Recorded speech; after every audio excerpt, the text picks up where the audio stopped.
Hi, I'm Baby Robot, and welcome to my channel. Today I'll be talking about my adult autism diagnosis.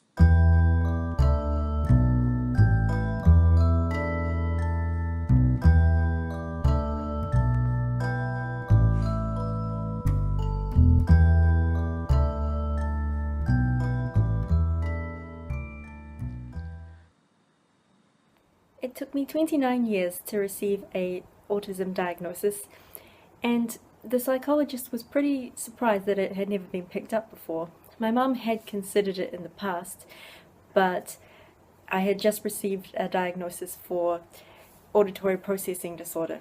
This didn't fully explain all of my issues, however. We generally put my anxiety down to my first couple of weeks of life. I was in an incubator, and I still think my phobia of needles started at that time.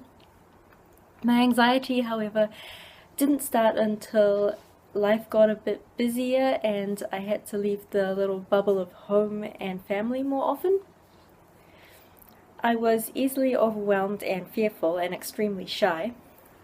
I would usually have a more confident or socially adept friend who would kind of let me follow them around, and they would encourage me to step outside my comfort zone.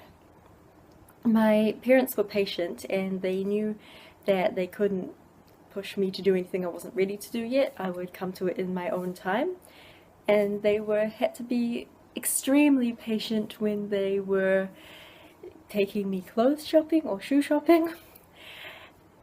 Everything was uncomfortable and everything felt wrong, except for my yellow leggings. They were the best, they were perfect. And then I fell over on the driveway and got a hole in them straight away on the very day the first day that I wore them.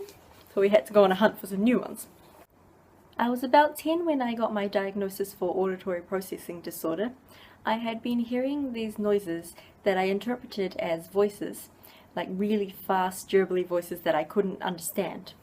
It all culminated in a particular incident where it really was distressing, and that was in class, and I broke down crying about the voices.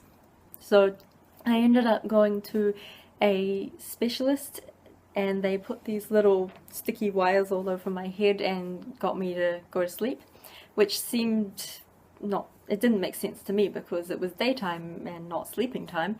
And I wasn't sure whether I was lying on a bed or a stone table, and it didn't have my perfect pillow. Even though it was warm thin, it was the perfect pillow. So after a while of me wriggling around with my eyes closed and worrying that the test wouldn't work because I wasn't actually asleep, the specialist analysed the results, and they told me that I was hearing my inner child, which at the time seemed very absurd. I kind of knew that they were just saying something that they thought I would understand, and I suspected that they may not have even figured out what was the actual issue. But it did get me diagnosed with auditory processing disorder. The noises eventually calmed down, and after a while I stopped having them, except for like a few occasional bouts.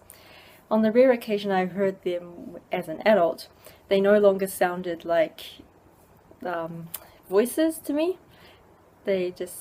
It just sounded like noise. I wonder if it was stress making my mind race and hearing a auditory representation of that. I have no idea what it was. So I continued through life just thinking I was shy, a crybaby, a scaredy cat.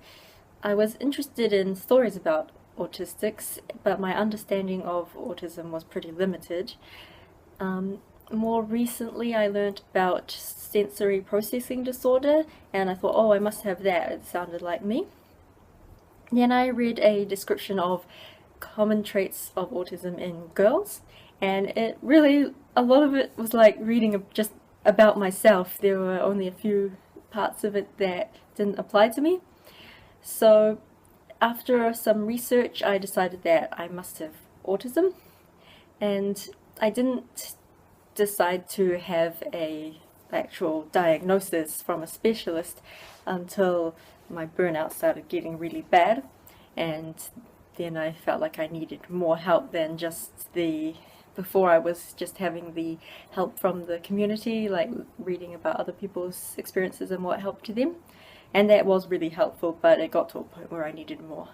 The assessment itself consisted of 2 sessions. One was an hour and one was an hour and a half. And I completed questionnaires and rambled about myself.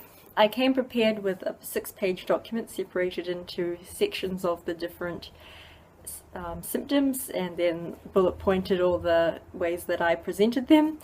I felt like I had a lot to tell and it was all kind of gushing out of me.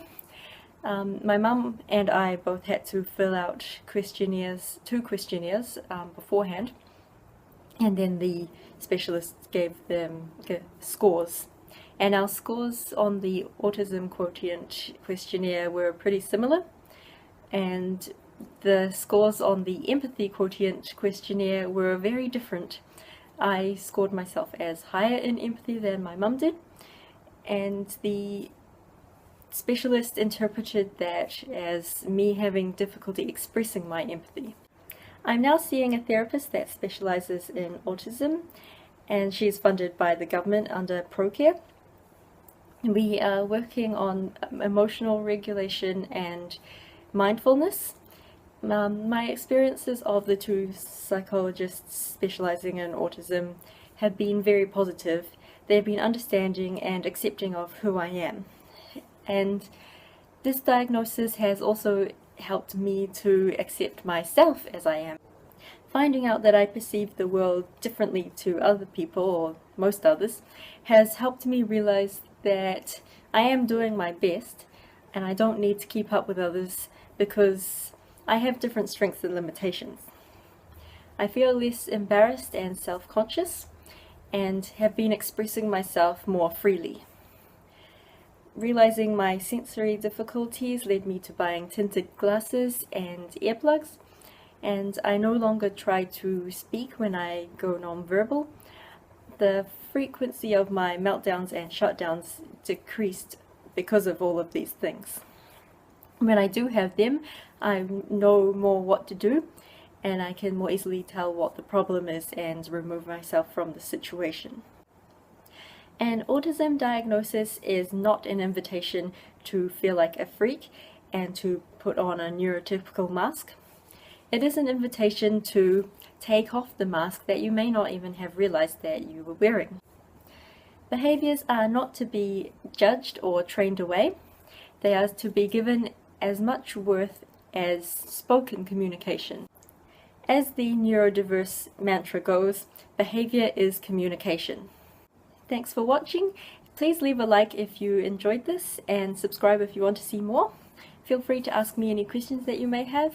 Keep in mind that I only know about the New Zealand diagnosis system and medical system, but other than that I'm quite willing to do my best to answer your questions, and thanks for watching. Bye!